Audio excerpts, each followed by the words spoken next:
यतोऽनन्तशक्तिरनन्तस्य जीवा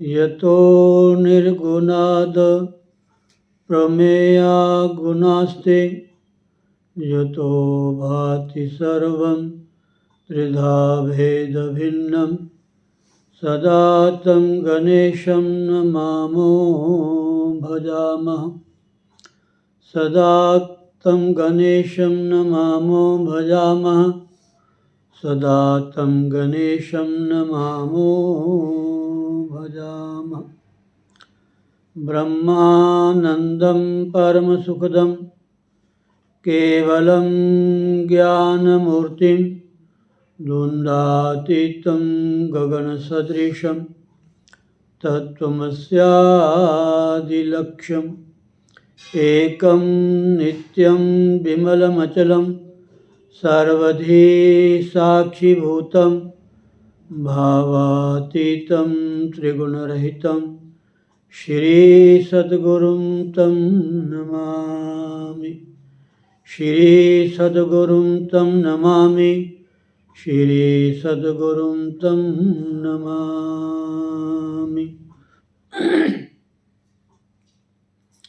शिष्याणां मोक्षदानाय लीलया देहधारिणे सदेहेऽपि विदेहाय तस्मै श्रीगुरुवे नमः। ॐ श्री हरिगुरु चरणकमलेभ्यो नमः।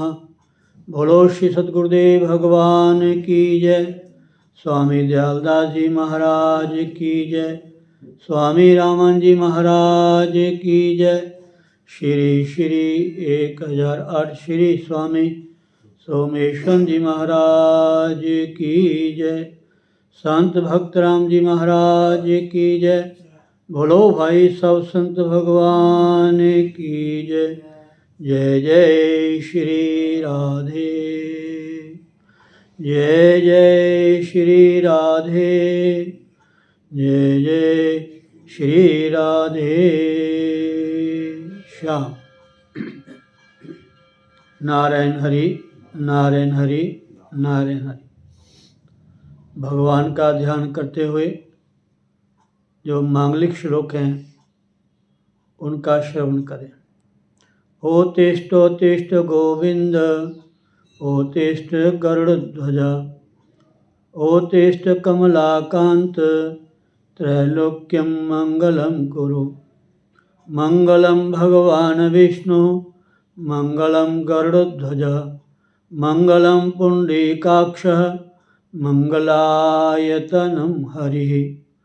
मूकं करोति वाचालं पंगुं लंघयते गिरिं यत्कृपातमहं वन्दे परमानन्दमाधवम्। नमो ब्रह्मण्यदेवाय गौरामणहिताय च जगद्धिताय कृष्णाय गोविन्दाय नमो नमः। कृष्णाय वासुदेवाय देवकी नन्दनाय च नन्दगोपकुमाराय गोविन्दाय नमो नमः। वासुदेवसुतं देवं कंसचाणूरमर्दनं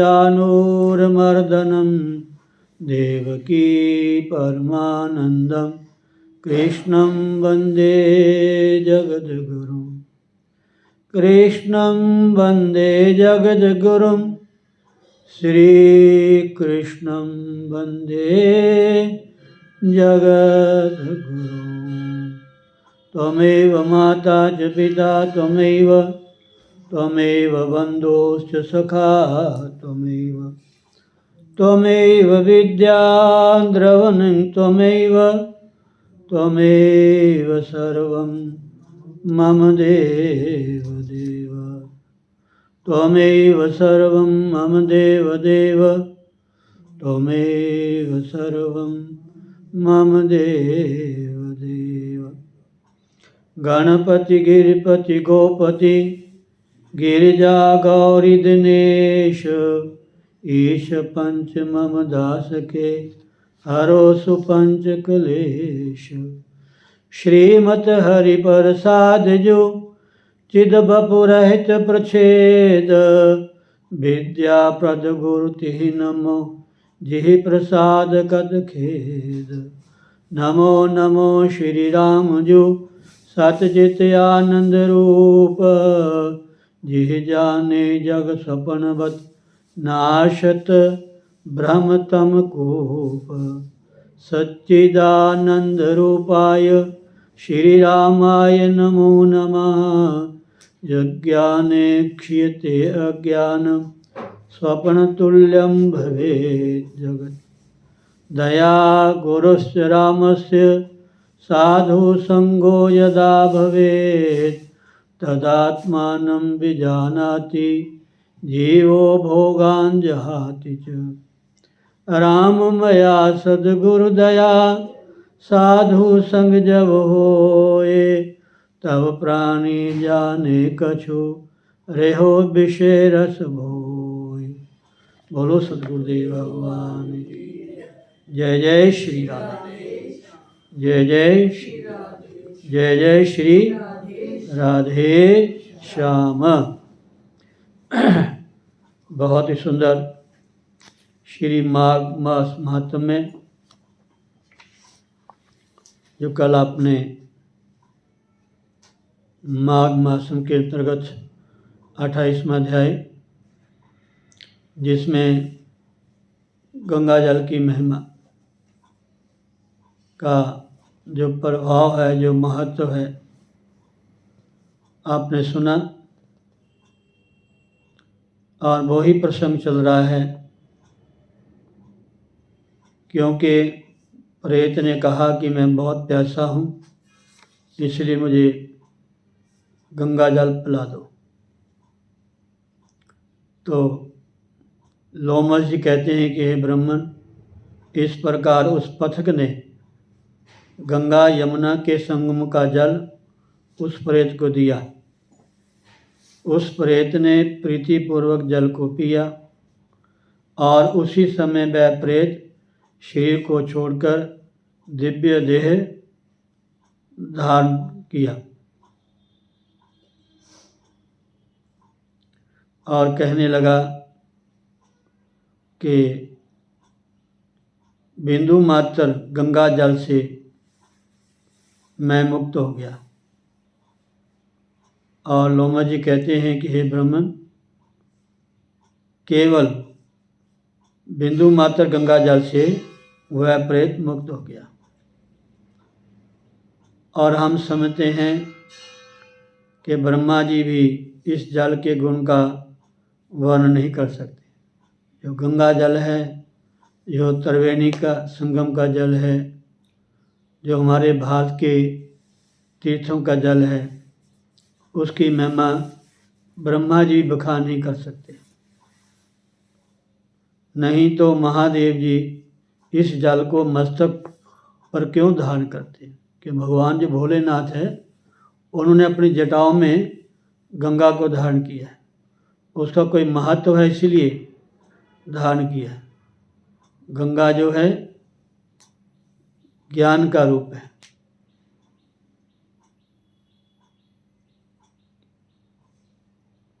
इसलिए भगवान ने ज्ञान रूपी गंगा को अपने जटाओं में मस्तक में धारण किया।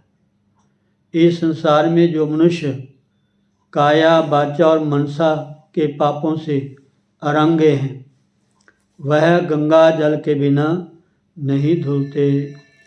गंगा जल के सेवन से मुक्ति सदा सम्मुख खड़ी रहती है। जिसके जल को स्पर्श करते ही प्रेतत्व को छोड़कर मुक्ति को प्राप्त होते हैं। जो गंगा स्नान करता है वह वैष्णव पद को प्राप्त होता है। देखो भाई, तीर्थों का बड़ा महत्व है, भगवान के नाम का बड़ा महत्व है, सत्संग कथा कीर्तन का बड़ा महत्व है, हर पुण्य कर्म का बहुत ही महत्व है। लेकिन अगर जब तक हमारे जीवन में गुरु नहीं है, हमें कोई रास्ता दिखाने वाला नहीं है, जब तक किसी महापुरुष की कृपा हमारे पर नहीं होती, तब तक हमें जो लाभ मिलना चाहिए वो हम पा नहीं सकते। और देखो, प्रेत सब कुछ था उसके पास, लेकिन जब ब्राह्मण देवता ने अपने जल का छिड़काव किया उसका आधार हो गया। तो इसलिए जो जरूरी है गुरु कृपा, संत कृपा, सत्संग। इस संसार में जो मनुष्य काया वाचा और मनसा, अर्थात काया मैंने शरीर से, वाचा मैंने वाणी से, मनसा मैंने मन से, तीन तरह से हमारे से पाप होते हैं। शरीर से भी होते हैं, वाणी से भी होते हैं और मन से भी होते हैं। सबसे पहले हमारे मन में विचार आता है, फिर वाणी के द्वारा हम कानों से जो सुनते हैं, आँखों से देखते हैं, तो वाणी से हम उसकी चर्चा करते हैं। तो कोशिश करो, देखने में सब चीज़ आएगी, आपके सुनने में आएगी, ये वर्ण करने योग्य है कि नहीं, तो वही इस चीज़ को वर्ण कर सकता है सही शब्दों में, जिनको विवेक है, जिनको समझ है। नहीं तो देखा देखी माता बहनें भाई बंधु सभी दुनिया भर की बातें करते रहे, जो टीवी में देखते हैं, जो सुनते हैं लोगों से, उसी की चर्चा करनी शुरू कर देते हैं। नहीं, ये वाणी का पाप है हमारा। वाणी गुणानुकथने, वाणी परमात्मा का नाम लेने की मिली है। यह कोई जरूरी बात है घर परिवार की, वो बात करो। निंदा चुगली का क्या जरूरत है? उल्टा हम अपने ऊपर पाप ले लेते हैं। निंदा करने वाला, चुगली करने वाला चमगादड़ बनता है। सब ग्रंथों में क्या क्या कर्मों का फल मिलता है, चाहे वो श्री रामायण है, श्रीमद् भगवद गीता है, श्रीमद् भागवत महापुराण है, महाशिव पुराण है, जितने भी हमारे धर्म ग्रंथ हैं, वेद है, उपनिषद हैं, स्मृतियाँ हैं, सब में बताया है। बड़ा सुंदर श्लोक आता है, अष्टादश पुराणेषु व्यासस्य वचन द्वयम्। थोड़ा सुन दी, ध्यान से सुनो। 18 पुराण हैं। वैसे पुराणों की संख्या बहुत है, महापुराण हैं, पुराण हैं, उपपुराण हैं। इन पुराणों की हजारों संख्या है। किसी की 80,000 है, किसी की 40,000 है, किसी की 20,000 है, किसी की 18,000 है, किसी की 12,000 संख्या है। ऐसे अनेकों पुराणों की अलग अलग संख्या है, और इतने पुराण आप पढ़ भी नहीं सकते, सुन भी नहीं सकते। लेकिन सब पुराणों का सार क्या है, ये व्यास जी कहते हैं। अष्टादश मैंने 18, 10 8 18, ठीक है जी। अष्टादश पुराणेषु व्यासस्य वचन द्वयम्। 18 पुराणों में भगवान वेद व्यास जी ने केवल 2 बातें कही हैं। उनका सार क्या है? अष्टादश पुराणेषु व्यासस्य वचन द्वयम्।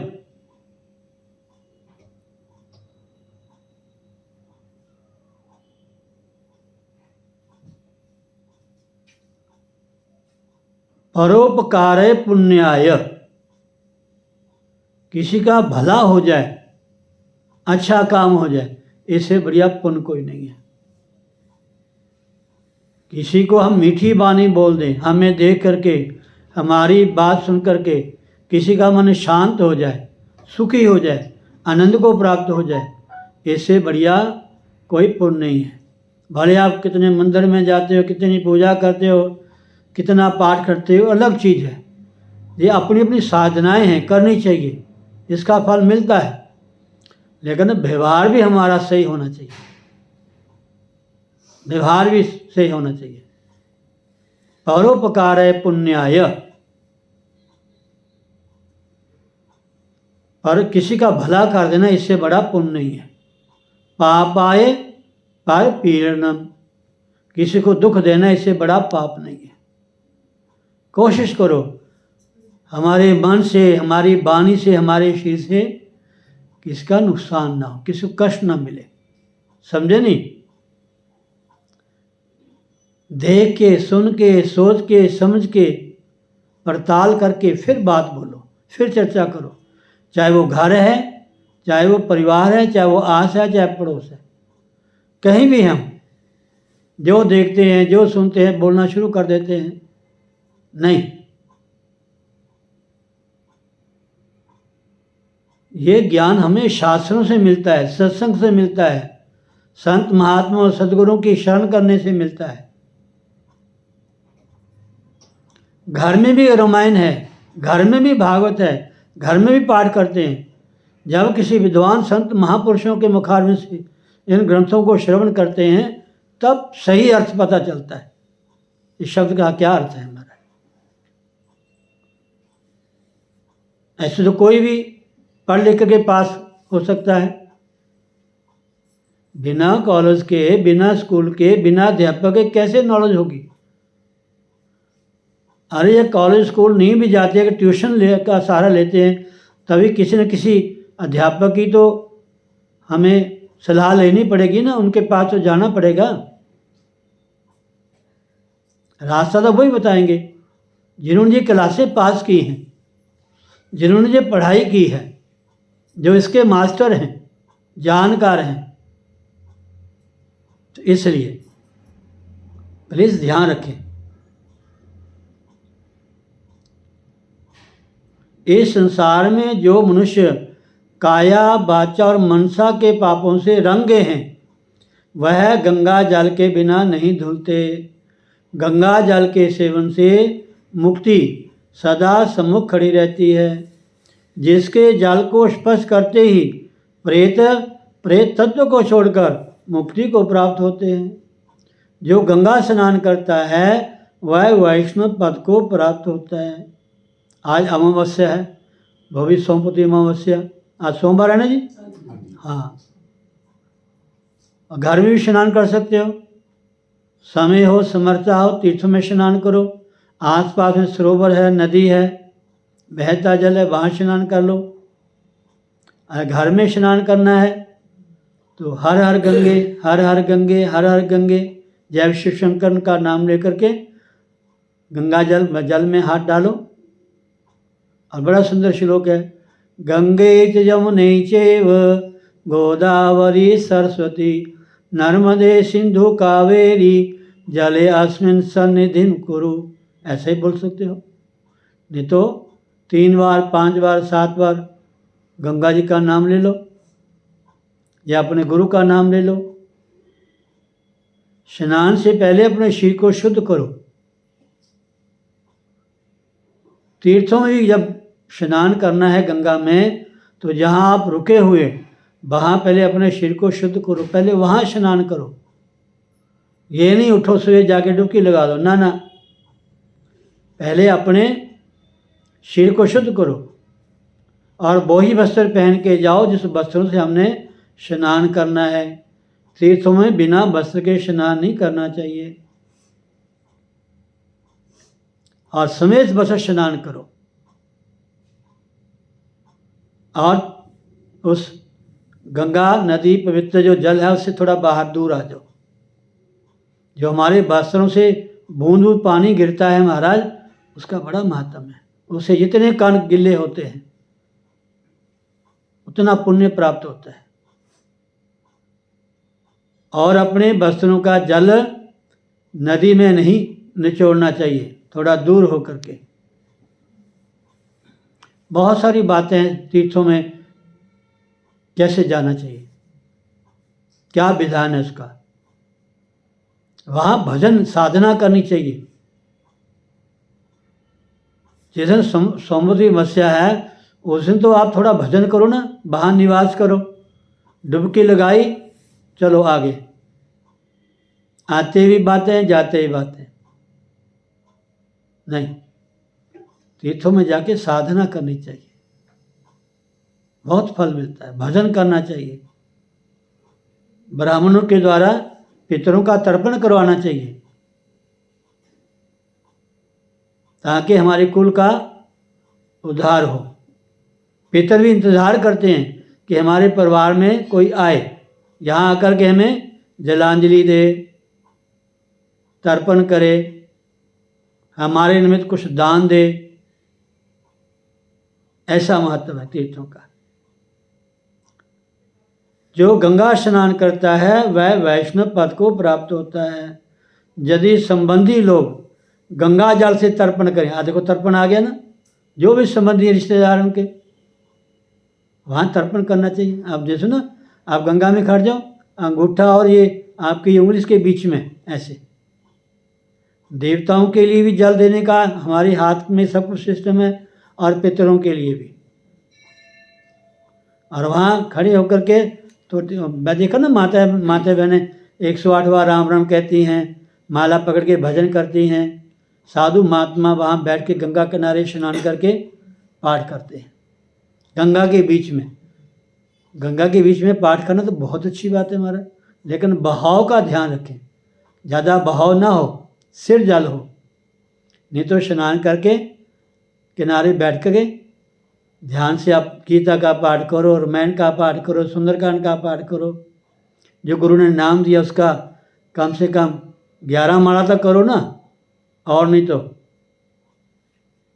थोड़ा मन को स्थिर रखना चाहिए। यदि संबंधी लोग गंगा जल से तर्पण करें तो नरक में रहने वाले पितर स्वर्ग लोक में चले जाते हैं और स्वर्ग में रहते हुए ब्रह्मत्व को प्राप्त होते हैं। गंगा जल के समान और कोई मुक्ति का साधन नहीं है।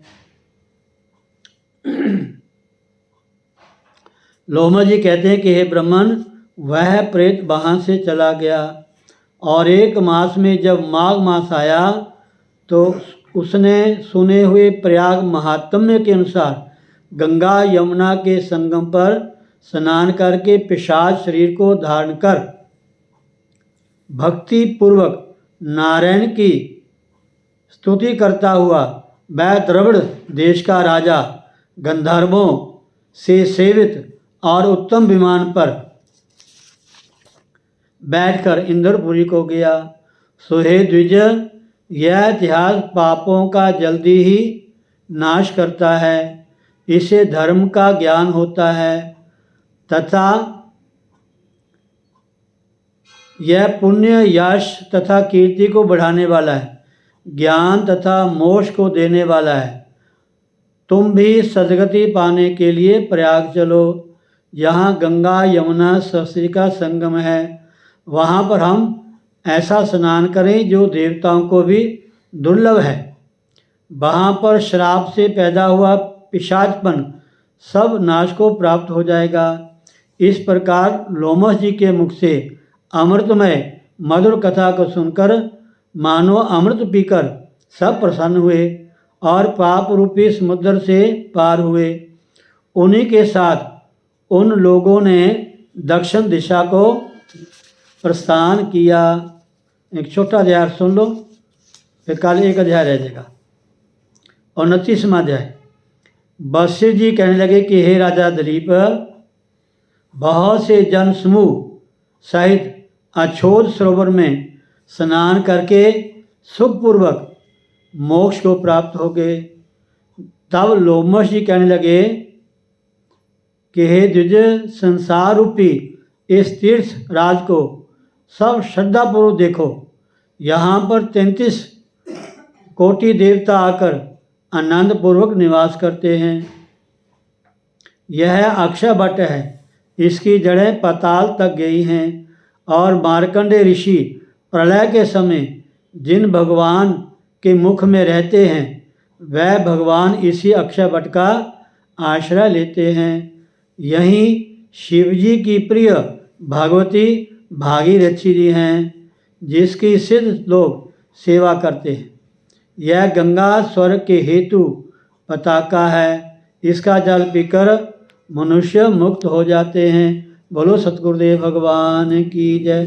श्री कृष्ण गोविंद हरे मुरारी, हे नाथ नारायण वासुदेव, गोविंद मेरी यही प्रार्थना है।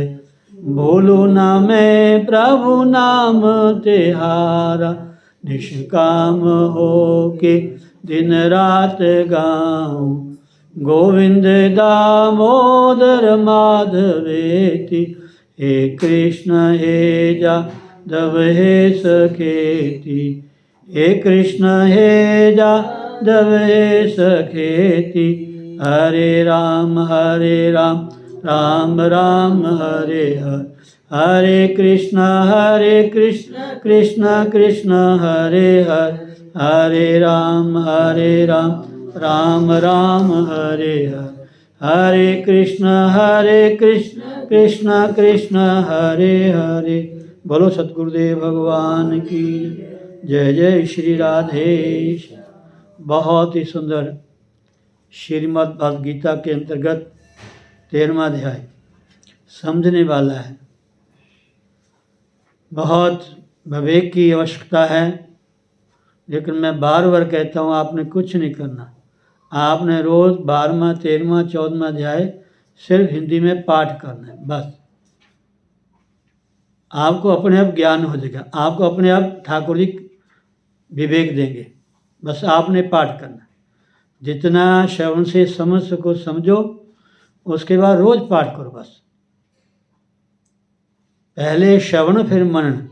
हम सुनते हैं पूरा जीवन, बहुत सुनते हैं, कभी कहीं कभी कहीं, लेकिन मनन मानते नहीं, मनन नहीं करते, निधिध्यासन।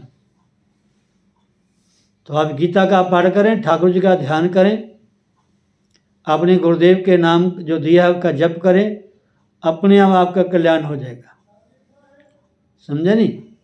बड़ा सुंदर है हमारा। इनको समझाने के लिए हमारा एक जीवन ही अनेकों जीवन लग जाते हैं। और भगवान ने शायद चौथे अध्याय में, कौन से अध्याय में कहा अर्जुन को, अर्जुन तेरे और मेरे कई जन्म हो चुके हैं, तू नहीं जानता मैं जानता हूँ।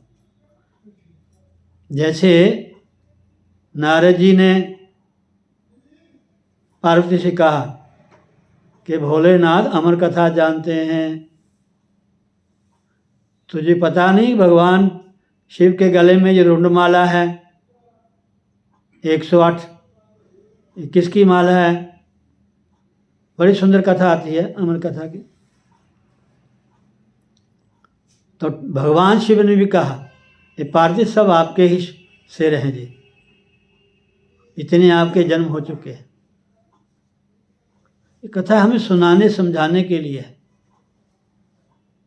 नारद जैसा गुरु, हनुमान जैसा गुरु मिलना कहीं आसान है हमारा? तो बड़ी सुंदर कथा है, बहुत बढ़िया प्रसंग है। 13वां अध्याय, 12वां अध्याय भक्ति योग है, 13वां अध्याय क्षेत्र क्षेत्रज्ञ विभाग योग। क्षेत्र और क्षेत्रज्ञ के बारे में बड़ा सुंदर विस्तार से मेरे ठाकुर जी ने अर्जुन को सुनाया, जो हमें ये सुनने को मिल रहा है। क्षेत्र और क्षेत्रज्ञ का पूर्ण ज्ञान हो जाने पर संसार भ्रम का नाश हो जाता है। ये अपने शरीर का, इसमें रहने वाली जो आत्मा है, जब सही मैंने हमें इसका ज्ञान हो जाता है, जानकारी हो जाती है, इसमें मन हमारा स्थित हो जाता है, बस फिर ये संसार का जो भ्रम जाल है ना, ये समझ में आ जाता है ये है क्या, और परमात्मा की प्राप्ति होती है। अतएव में न इसलिए क्षेत्र और क्षेत्रज्ञ के स्वरूप आदि को भली भांति विभागपूर्वक समझने के लिए भगवान कहते हैं। अब इसकी महिमा वर्ण कर रहे हैं हमारे, क्या कहना है। अब चौथे श्लोक में सुनोगे पता चलेगा आपको। तीसरे में तो बड़ा सुंदर भगवान ने कहा है, तत्क्षेत्रम यच्च यादृक्ष यत् विकारी यतस् यत् स च यो यत् प्रभावश्च तत्समासेन मे शृणु।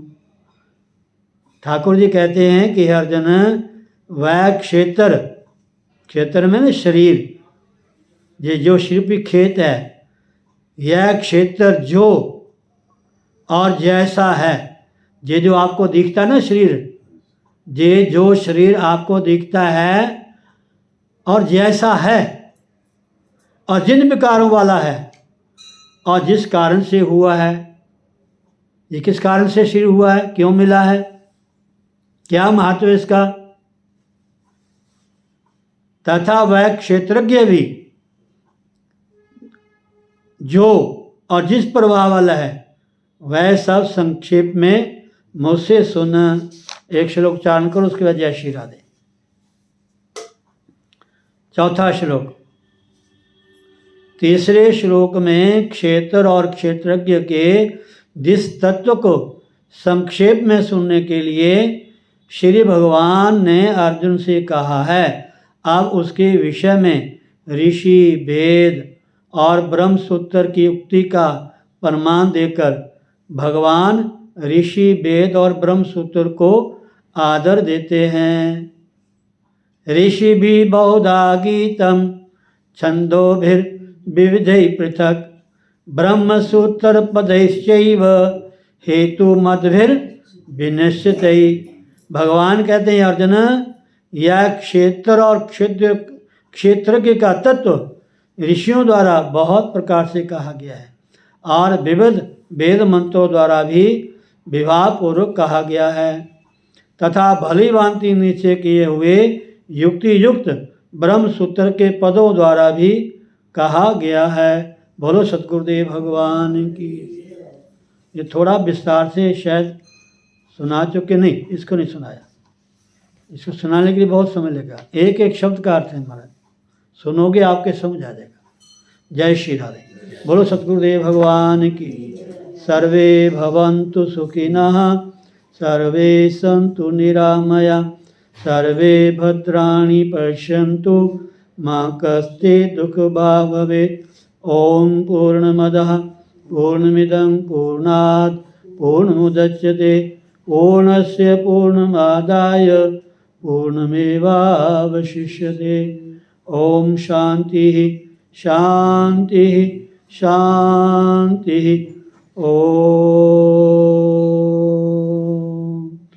ओम सौराष्ट्रे सोमनाथं च श्रीशैले मल्लिकार्जुनम् ओजन्यां महाकाल ओंकारममलेश्वरं पल्यां वैद्यनाथं च डाकिन्यां भीमशंकरं सेतुबन्धे तु रामेशं नागेशं दारुकावणे वाराणस्यां तु विश्वेशं त्र्यंबकं गौतमी तटे हिमालय तु केदारं घुसमेशं शिवालय। एतानि ज्योतिर्लिंगानि सायं प्रातः पठे नरः सबजनं कृतं पापं स्मरणेन विनश्यति। हरि ओम तत्पुरुषाय विद्महे महादेवाय धीमहि तन्नो रुद्रः प्रचोदयात्। ओम शर्वाय क्षितिमूर्ते नमः, ओम भवाय जलमूर्ते नमः, ओम रुद्राय अग्निमूर्ते नमः, ओम उग्राय वायुमूर्ते नमः, ओम भीमाय आकाशमूर्ते नमः, ओम पशुपते जन्मामूर्ते नमः, ओम महादेवाय सोमूर्ते नमः, ओम ईशानाय सूर्यमूर्ते नमः। ओम नमः शिवाय, ओम नमः शिवाय, ओम नमः शिवाय, ओम नमः शिवाय, ओम नमः शिवाय। हर हर हर हर हर हर। जय श्री राधे।